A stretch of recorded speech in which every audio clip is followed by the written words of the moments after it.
I've been asking for years, literal years now.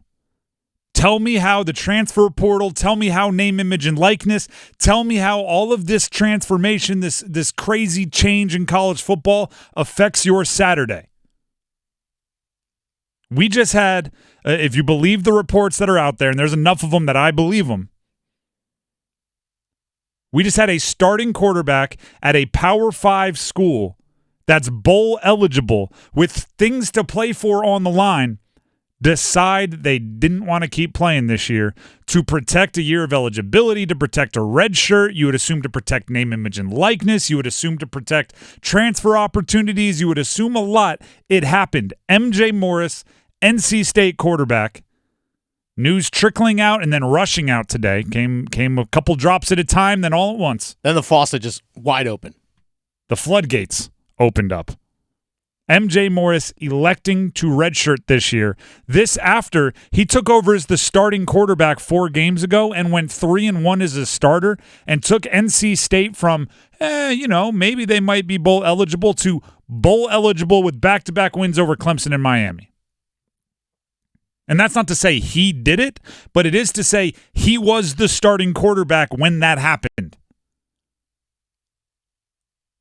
And if you're the starting quarterback during the turnaround, you get credit for the turnaround, right? If we're going to blame the quarterback when the team doesn't play well, then when the team plays well, we give the credit to the quarterback. MJ Morris wasn't perfect, but he got them to bowl eligibility. And now he's doing the equivalent of when you see a tired wide receiver tap his head, Coach, I need one. Coach, I'm coming out. Coach, I need a break. Only he's doing that for the rest of the season. Wolfpackers, shout out to them. They had it first. Ethan McDowell was the first place I saw the report. And like I said, whole bunch of confirmations across the beat. Pack Pride reporting that he was working with the scout team. Our very own Brian Murphy had a quote from MJ Morris's dad, Eddie Harris, that says he's not leaving the program. Said if he was going to leave the program, would have left in January, would have left in May. He had plenty of options.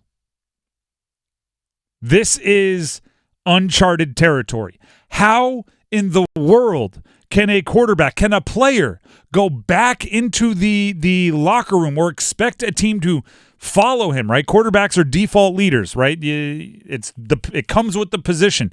How do you expect a team to follow you after you make this decision? Maybe it's possible. My gut says it's going to be very difficult, but maybe it's possible. We've just never seen it. Here's the crazy part. By the way, you can check out the Pack Therapy podcast. We did an emergency pod earlier today. Myself, Mike Glennon, reacting to this news. Mike Glennon being a former NC State quarterback himself that had to deal with transfer conversations when he was on campus. And we discussed this. The first question I asked Mike was, right, here's all the background, MJ Morris this, MJ Morris that, MJ Morris redshirting, electing to redshirt based on the reports. Can you see why? The scariest part is his answer and my answer would have been the same. Yes. There is motivation for quarterbacks to do exactly what MJ Morris is doing, which you could argue is just kind of leave your team hanging. Now, it's such a tough conversation because I call myself the lead activist for players' rights, right? I call myself the lead activist for players' rights because I almost always err on the side of players should be allowed to make the decisions that they think are best for them, right? They are adults. These are not high school kids below 18. These are adults. Just like someone in the science department or someone in the school choir or someone like any of them should be able to make the decisions that they think are best for themselves. I think athletes should too. But this one's tough.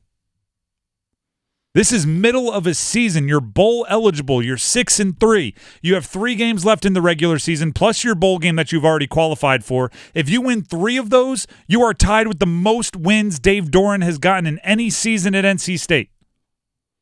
If you win all 4, you set the new high water mark for this era of NC State football, and your starting quarterback just said, I got to look out for me. Mm-hmm. Which, again, I understand.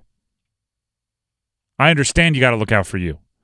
I understand that there's almost two college footballs going on right now. There's the team first, team always, team only, and there's this is big business. I got to protect my own. Those are two very difficult to line up businesses, right?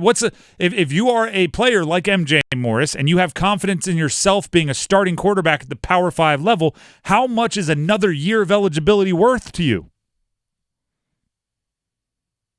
I mean, if you're signing big NIL deals, how much is another year of eligibility worth to you? Is it worth some side eye from the fans for bowing out of the last 3 games of a season?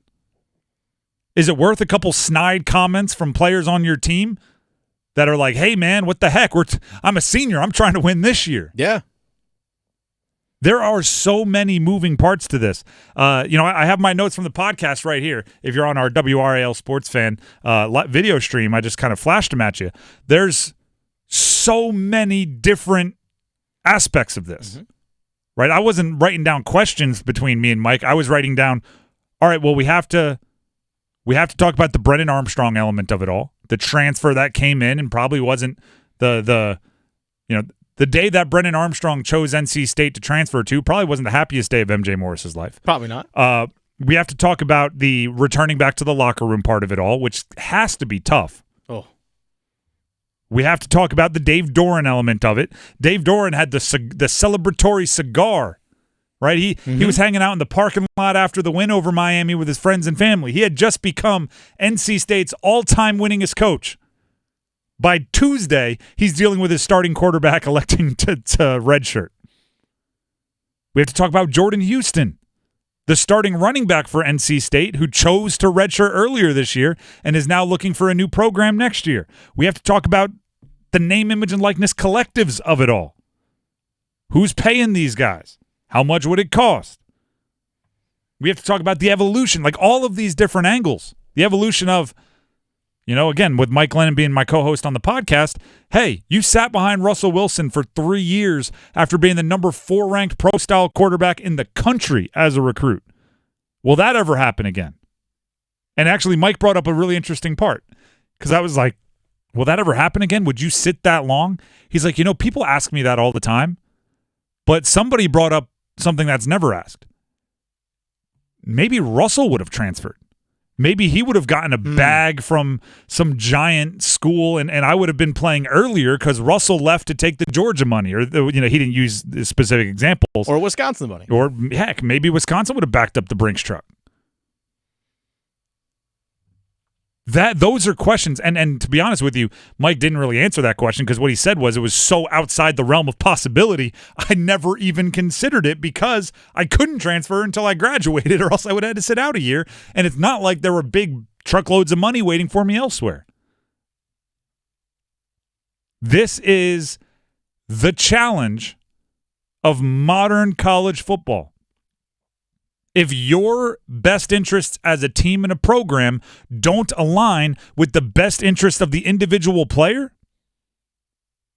there's nothing to say that your players are going to sacrifice the thing that's in the best interest of them for the good of the team because now it's a business. Right? This is the equivalent of, sitting out in the NFL. We see it all the time.